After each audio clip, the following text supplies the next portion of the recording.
La mayor parte de los habitantes del planeta se declaran creyentes. Esto debería provocar un diálogo entre las religiones. No debemos dejar de orar por él y colaborar con quienes piensan distinto. Confío en Buda. Creo en Dios. Creo en Jesucristo. Creo en Dios, Alá. Muchos piensan distinto, sienten distinto, buscan a Dios o encuentran a Dios de diversa manera. En esta multitud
la mayor parte de los habitantes del planeta se declaran creyentes. Esto debería provocar un diálogo entre las religiones. No debemos dejar de orar por él y colaborar con quienes piensan distinto. Confío en Buda. Creo en Dios. Creo en Jesucristo. Creo en Dios, Alá. Muchos piensan distinto, sienten distinto, buscan a Dios o encuentran a Dios de diversa manera. En esta multitud, en este abanico de religiones, hay una sola certeza que tenemos para todos. Todos somos hijos de Dios. Creo en el amor. Creo en el amor. Creo en el amor. Creo en el amor. Confío en vos para difundir mi petición de este mes, que el diálogo sincero entre hombres y mujeres de diversas religiones conlleve frutos de paz y justicia. Confío en tu oración.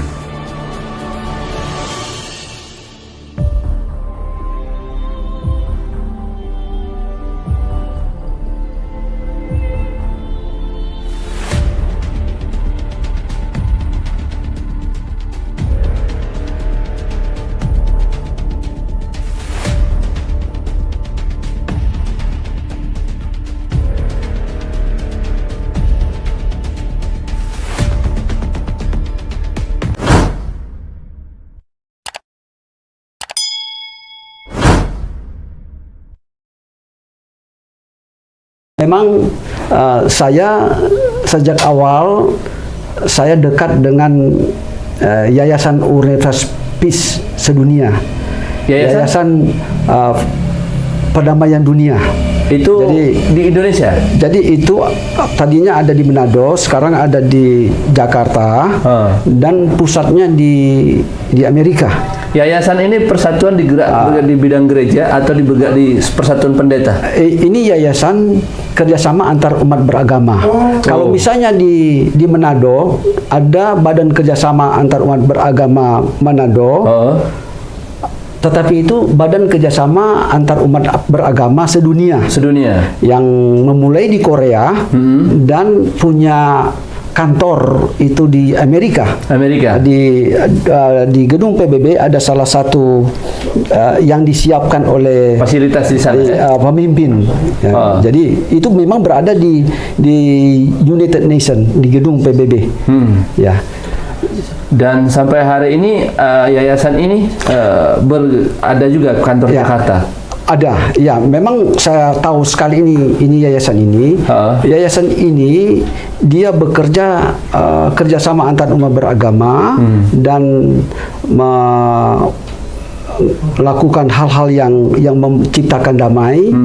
Dan ada seorang pendiri itu, Sang Myung Moon, dia pernah panggil tokoh Muslim, tokoh Kristen, tokoh Buddha, Hindu, lalu ciptakan buku. Jadi buku itu gabungan dari Sang Myung Moon ini berada di kitab orang luar suci. negeri? Iya, di Korea. Jadi terbentuklah kitab suci yang kita sebut World Scripture. World Scripture itu gabungan kitab suci sedunia. Jadi orang paham ini, dia tidak akan menyalahkan agama lain. Cinta perbedaan, dan perbedaan itu indah, saling melengkapi, dan saya ada di situ.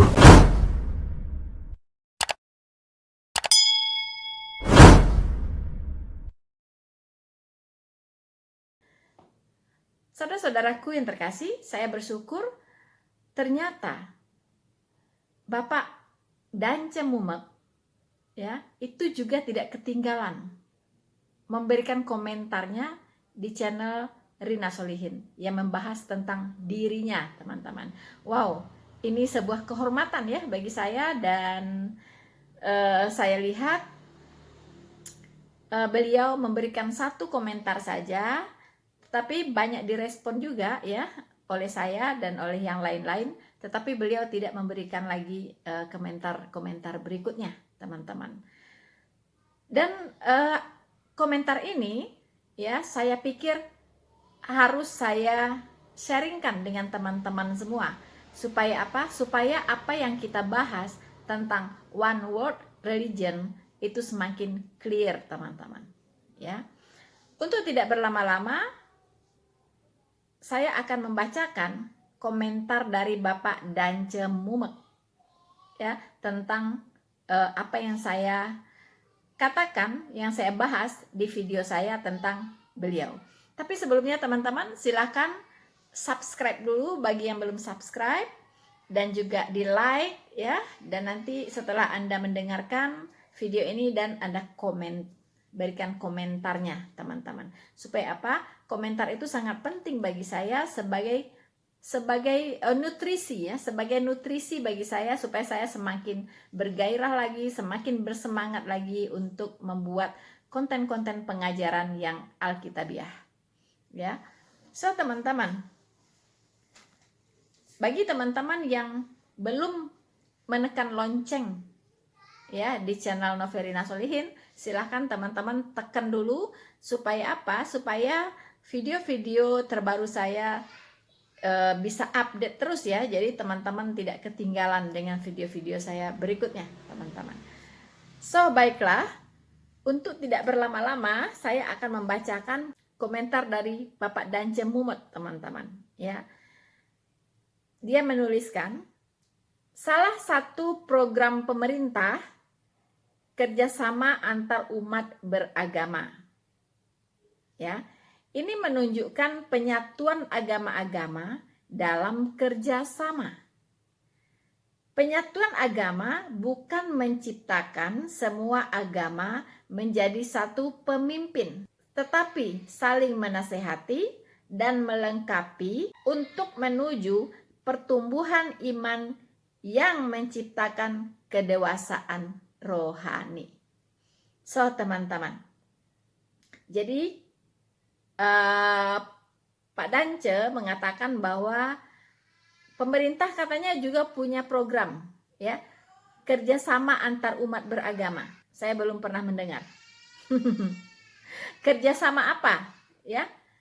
Karena banyak sekali kerjasama yang di dalamnya banyak sekali umat beragama yang berbeda-beda, ya kan? Seperti kerjasama dalam bidang sosial, ya kan? Kerjasama dalam bidang pendidikan, teknologi, dan sebagainya. Dan itu tidak perlu membawa-bawa agama, atau dengan kata lain, judulnya tidak perlu kerjasama antar umat beragama, teman-teman. Ya, jadi banyak sekali komunitas-komunitas yang anggotanya dari berbagai agama.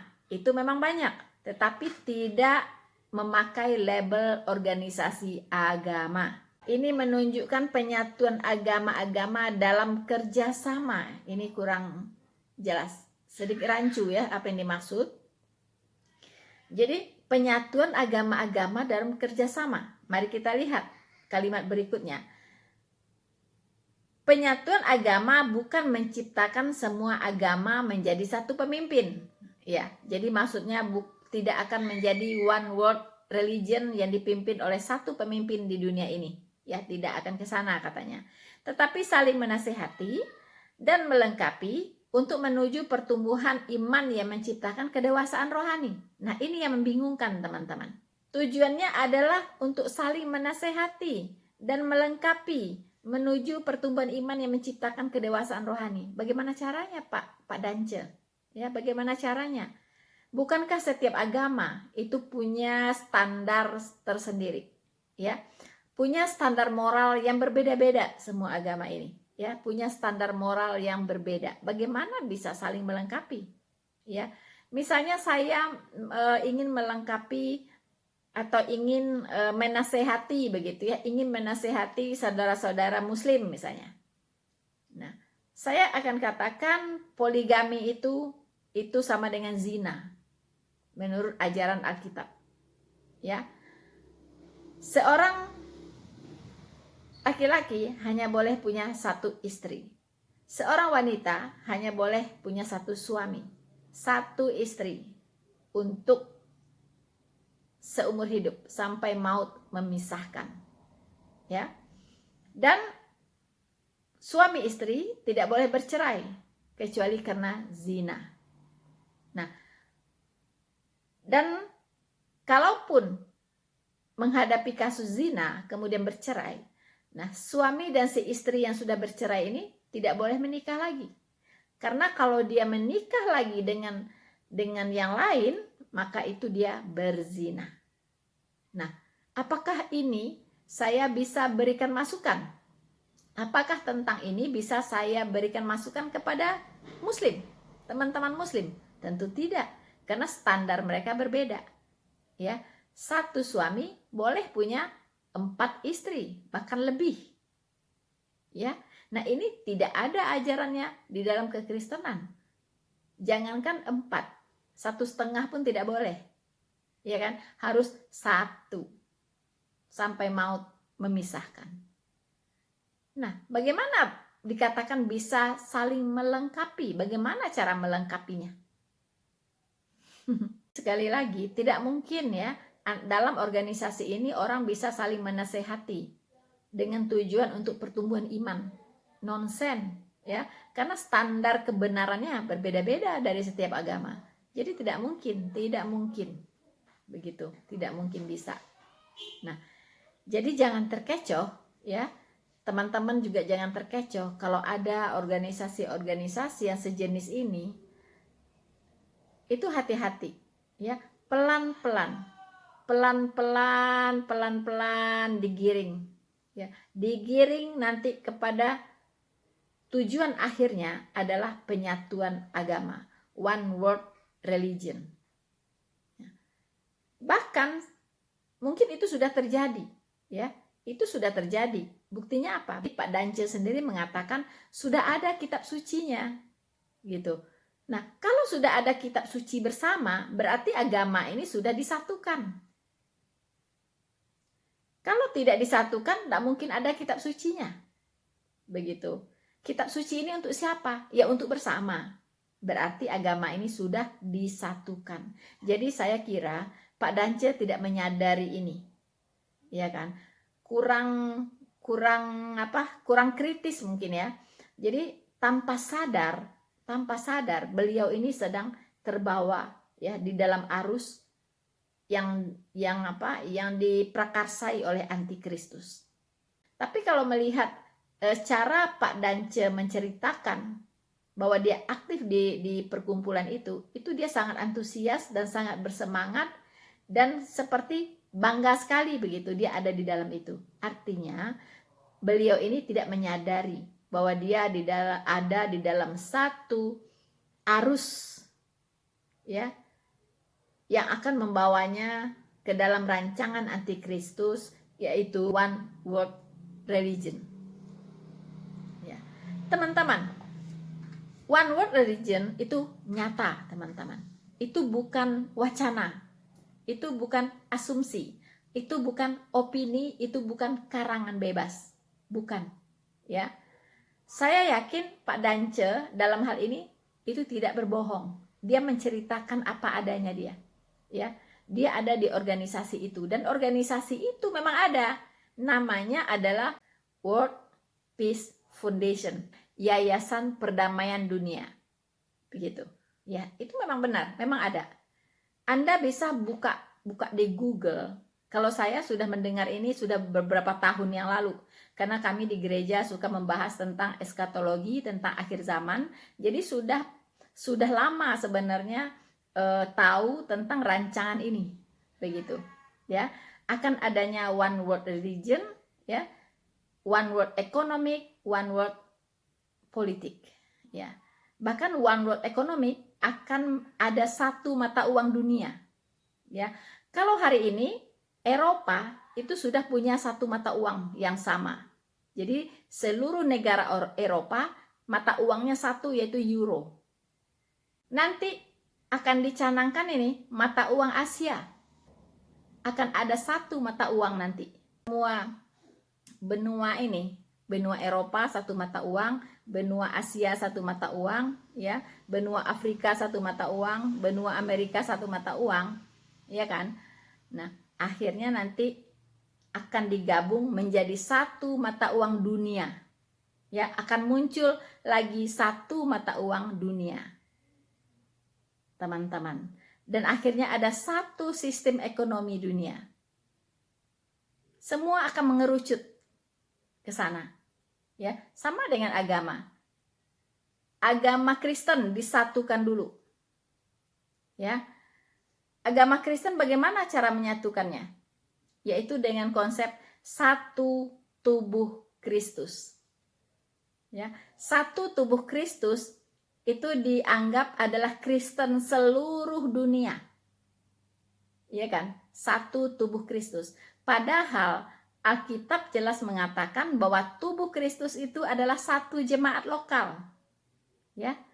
Dikatakan jemaat, ya, jemaat lokal itu adalah tubuh Kristus. Dan Kristus adalah kepala. Ya. Kristus adalah kepala jemaat. Jemaat adalah tubuh Kristus. Jadi tubuh Kristus itu bukan Kristen seluruh dunia, melainkan setiap jemaat lokal adalah tubuh Kristus. Mengapa Tuhan buat demikian? Karena kalau satu jemaat disesatkan oleh iblis, itu yang lain belum tentu sesat. Jadi nanti akan ada penyatuan, ya, penyatuan agama Kristen, penyatuan agama Islam, penyatuan agama Buddha, Hindu, ya. Nah, ujungnya nanti akan mengerucut ke satu agama dunia, one world religion. Tetapi hari ini, ya, agama yang sudah menyatu, bahkan tahun 2022 ini, itu bangunannya itu akan diresmikan, ya. Ini berdiri di Abu Dhabi, teman-teman. Saudara-saudaraku yang terkasih di dalam Tuhan, kantor pusat satu agama dunia ini itu akan dibuka pada tahun ini, teman-teman. Pada tahun 2022 ini. Kantor pusatnya itu disebut sebagai Rumah Keluarga Abrahamik, ya. Dan sedang dibangun di sebuah pulau di timur tengah kota Abu Dhabi, ya. Jadi kota Abu Dhabi dipilih sebagai kantor pusat dari agama baru ini, teman-teman. Tapi pusat pimpinannya, ya, pimpinannya itu berkedudukan di PBB, ya.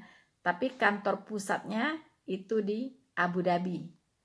Nah, markas tersebut bekerja sama, ya, dengan Paus Fransiskus, ya, mewakili Katolik dan pimpinan dan pemimpin Muslim Sunni, yaitu Syekh Ahmad Al-Tayyib.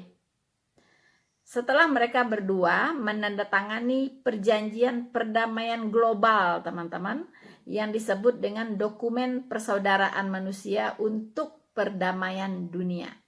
Nah, dokumen ini itu pada awalnya, narasi awalnya itu tidak akan menciptakan satu agama dunia, narasi awalnya.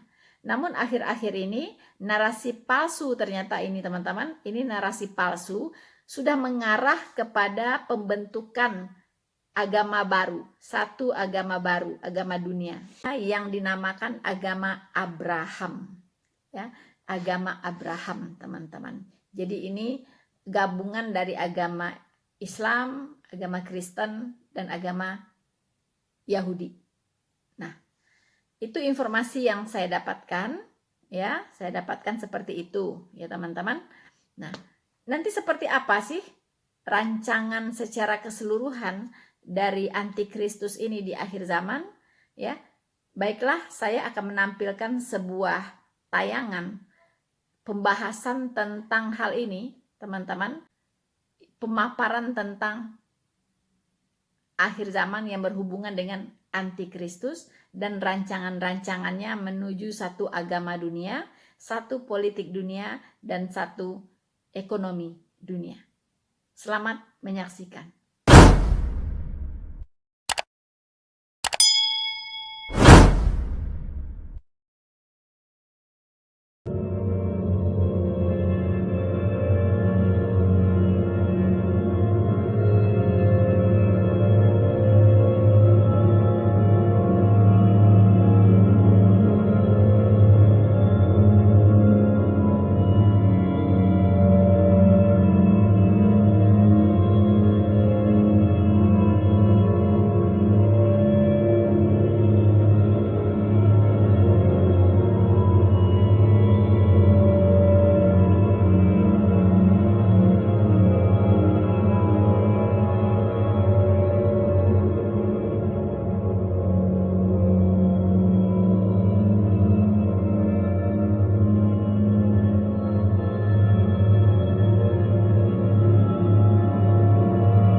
Sacó del jardín,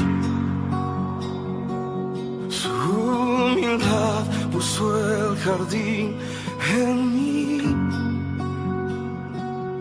Si vendiera todo lo que tengo a cambio de su amor, yo fallaría.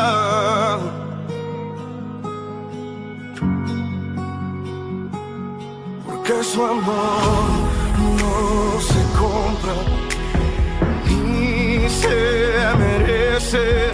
Su amor es un regalo, de gracia se recibe. Quiero conocer a Jesús, quiero conocer a Jesús.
Quiero conocer a Jesús.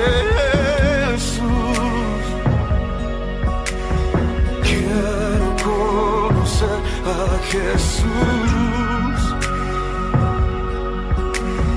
Quiero conocer a Jesús.